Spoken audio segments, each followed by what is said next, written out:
Hi there, I am Christy Kerner, the director over in Phoenix, Arizona. Most of my career I spent as an entrepreneur, but recently I joined our state university as the director of the Center for Entrepreneurship.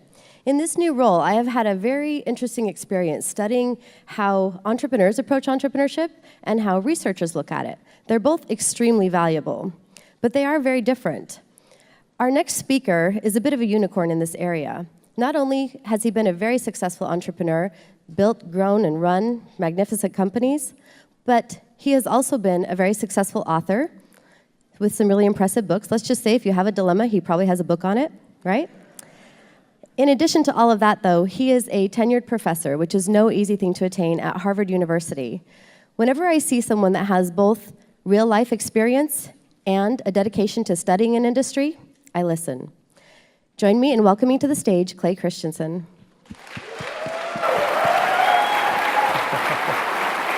You're very kind, thank you. Oh, you're very kind, you guys. Thank you. Well, I just am honored to be here. Harvard is a wonderful place to work, but gosh, I wish Harvard was in Silicon Valley. I want to leave as much time as we can for a conversation with Mark Andreessen. But I'd like to talk to you about three theories from my research that I thought would be useful for the ongoing discussion with Mark. Disruption you know about, so I don't think I'll spend much time about that. I would like to talk about a theory called the capitalist dilemma, which is a theory about where growth comes from. The job to be done is something some of you who've had milkshakes know what it means to hire a product to get the job done. But then two other theories, the law of conservation of modularity and the law of wasting abundance. And the last one applies to, unfortunately, venture capital. So it turns out that if you look at it in a different way, there really only are three types of innovations in the world. And the reason why understanding innovation is so critical is that's the target of investment, and investment is what creates growth. So the first type of innovation we'll call disruption. And I described it here as three concentric circles. And what they're meant to represent is in the center are customers who have a lot of skill and a lot of money. And the larger circles represent larger populations of people who have progressively less money and less skill. Almost always, industries begin at the center because the first products are complicated and expensive. So we had mainframe computers. You had to be very rich and a lot of skill to have one of those. Cost $2 million. The personal computer brought the cost down to $2,000, and now smartphones brought it to $200. And by making it affordable and accessible, many more people have access to do it. And so you have to hire more people to make it, distribute it, sell it, service it. And that's why, as I say up front, disruptive innovations create growth, and they create jobs. If the data were available, and fortunately or unfortunately they're not, I think that almost all of the net growth and net jobs and net growth comes from these types of innovations. Automobiles is another. The early cars were viewed as toys for the rich. And then Henry Ford made it affordable and accessible so that many more people had access. And then when Toyota came in the 1960s with the little subcompact car they called a Corona, it enabled the rebar of humanity. People we call college students could have a car. And so this kind of innovation has a role in our companies and in our society, and that is, this is the innovation that creates growth. Then there's a second type of innovation that we call sustaining innovations. And sustaining innovations, their role is they make good products better. And they are very important in society because if you don't keep making good products better, your margins will fall and the company will dissolve. So it's very important. And when you go out in the world, most of the innovations that we see are sustaining innovations. But sustaining innovations actually don't create net growth, nor do they create jobs.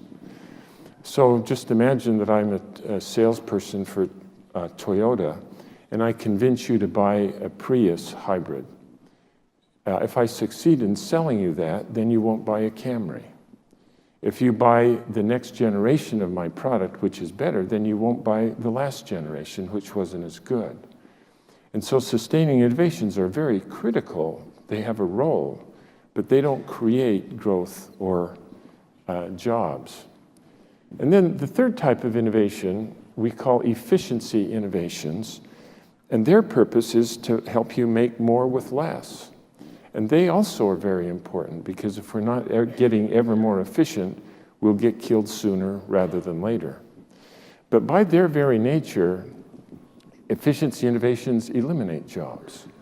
So when when Walmart comes into a community, it's an efficiency innovation. And although they hire people to work for Walmart, in the community, about 9% of the jobs in retailing are lost because it's a more efficient way of doing things. Toyota Production System is an efficiency innovation. So they eliminate jobs, but they create free cash flow. And that's kind of neat. As long as these guys are creating more jobs than those guys eliminate, and as long as these guys are creating enough increased cash flow to fund the next generation of disruptive innovations, the economy works and a company works. But what's happened in the last 30 years, little by little, is that this connection has been cut by, unfortunately, professors at business schools like me. And we have come to adopt a set of principles from finance that are believed, I always call them doctrines. And those of us who go to this church to get MBAs come to believe that these are actually true and that everybody should follow them. And they, in aggregate, cut that link that I described. So one of the doctrines that we teach in finance is that while we can waste inputs that are abundant and cheap, we have to be careful and use scarce things carefully. So if I just array in front of me all the inputs required to give you the output I committed to, some of these inputs will be abundant and cheap, like sand. I don't need to carefully husband the use of sand. I can waste it if I wanted to, but platinum is very costly and very scarce. And so I have to be really careful and use it only where it's absolutely necessary. And I got to be careful that I don't lose it. And thinking about what's scarce and what's important is really important. So 15 years ago, prior to that, bandwidth was very scarce and costly. And so we designed our systems to account for the costliness, the cost of bandwidth. But then thanks to Corning and a few other people, bandwidth became so cheap and abundant, we called it dark fiber. It was free. And while some companies continue to husband the use of bandwidth, a few others, Netflix, Amazon, and Google, said, hey, wait a minute, if bandwidth is cheap, we can waste bandwidth. And by doing that, they transformed the model of the industry. And one of the things I want to talk about later is that I think that capital has become abundant and cheap. Historically, it was costly and expensive, and we had to carefully husband the use of capital. But now, by any measure, capital is abundant and cheap. And then there are other rules that we have to use when we're deciding whether we'll put money in a company or not. And they're all ratios. So take this one here. Internal rate of return is a fraction. The numerator is profit. And the denominator is a measure of how quickly do we get our money out after we put our money in. And so if I'm a manager, the neat thing about a ratio is I got two options. Sure, I could be more profitable and increase the numerator, but what the heck? If innovation is too hard, I'll just only invest my money in things that pay off in the short term. Either way, IRR goes up and I'm a star. But the ratio has a big impact, as we'll see next. The profitability metrics for efficiency innovations always are better than those of sustaining innovations by the math. And the profitability metrics for sustaining innovations always are higher than the metrics for disruptive innovations. And disruptive innovations always struggle to attract capital and managerial attention. And it's in the math. And the result of that is that the metrics that we use on the prior slide take the capital of a company and funnel that in the resource allocation process to spend more and more of our money in efficiency innovations. And that's the problem. So we have a lot of free cash flow, so we have to have analysts to figure out where should we put our money. So I look at this and I say, maybe we ought to invest our money for a new round of growth in disruptive innovations. These things pay off in 5 to 10 years.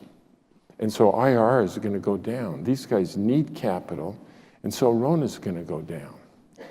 On the other hand, if we use our capital to invest in another round of efficiency innovations, RONA goes up, IRR goes up, there's no risk, the market's there. So if you wouldn't mind, just this once, I think I might use my capital to create more capital. And then I have a big problem because I got to invest that money too. And I look at disruptive innovations and darn it, just by the metrics, it doesn't pay off. So maybe just one more time, I'm going to invest in. And over again, we invest our capital to create more capital and to create more capital. And so there is capital everywhere. The cost of capital is nearly zero, and we continue to behave as if capital is scarce. And if you want to know where America is headed, just look at Japan. Because during the 1960s and 70s, if you remember, Japan was growing at unprecedented rates. And what was the engine of that? Toyota made products so affordable and accessible that college students could have a car. Honda did the very same thing in motorcycles. Sony did the very same thing to consumer electronics. The reason why you guys have a printer in your office or your home is Canon built Xerox. But since 1990 in Japan, they use the same metrics of investment. And since 1990, they have developed only one disruptive innovation, which is the Nintendo Wii. But I think it's the only one. And all of their money goes into some sustaining, but primarily efficiency innovations. And boy, they are good at that. But what has been the result? For the last 25 years, Japan's economy has just been a flat line. There is capital everywhere. The cost of capital is zero, and they can't invest to grow because of the metrics put them in that situation. And unfortunately, thanks to you guys, in America, we still do a little bit of this. But if it weren't for you guys, we would be heading down that route even faster than we already are. You know the story about milkshakes. the theme I'd like you to remember is that what causes us to buy a product is we have a job to do. And if you understand what the job is, the probability that you'll succeed is very high. Now, understanding what the job is has a big impact on your success. So think about the New York Times. Originally, there was a job to do, which is I want to know the news. And the New York Times on the East Coast did that very, very well. But then they saw that their customers also had other jobs that arise in their lives that they need to get done too. And so maybe we ought to get the New York Times and keep adding sections so that you could hire the New York Times to do all kinds of things. And so very quickly, the New York Times had a section in it to do all of these things. I could have personal advertisements if I need to buy or sell stuff. If I need a job, I can do that. If I need to hire somebody to do a job, I could do that too. Help me be informed. That's what the New York Times used to be all about. And as they have done that, there have been focused competitors around a single job to be done. And by focusing on a single job, the New York Times, which tries to do everything for everybody, just loses its salience to most people, and they're going down the cliff. We see that now happening at banks. They had a focused job to be done at the beginning, but as they could see that those customers have other jobs to do, maybe we ought to make more and more so that our customers can do more and more business with us. And the result of that is they became very unfocused, didn't do any of these jobs very well, and thanks to you guys, there are focused FinBank companies just blossoming around us, each one of them focused on a single jobs to be done. And one of the reasons why this is so important for us is that we're investing to create growth. We need to remember that keeping that focus is very important to success. Now, this is the last one, which is the law of conservation of modularity. And I'll just do this in the context of banking, but it applies to everything you invest in. There are interfaces.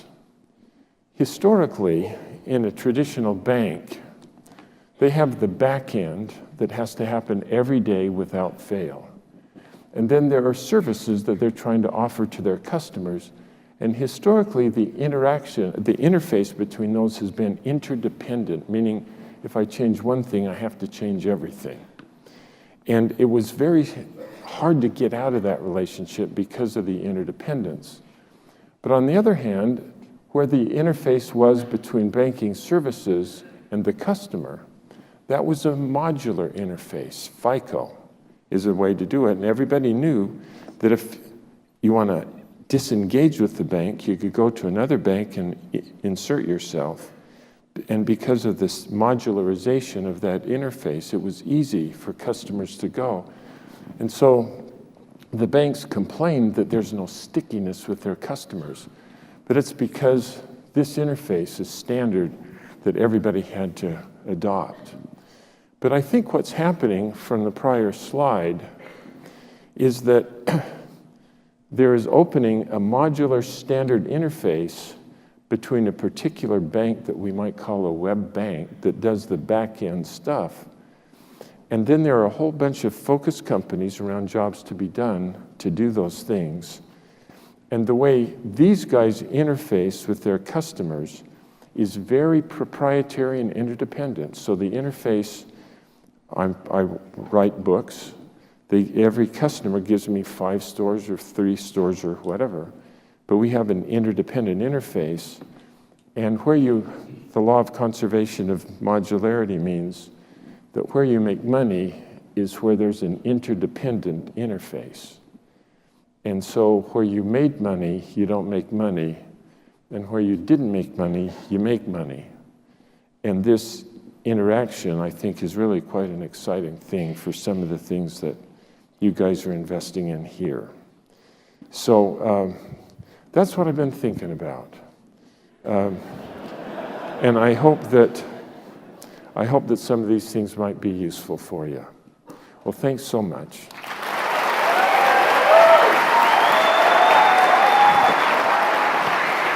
You're very kind, you guys.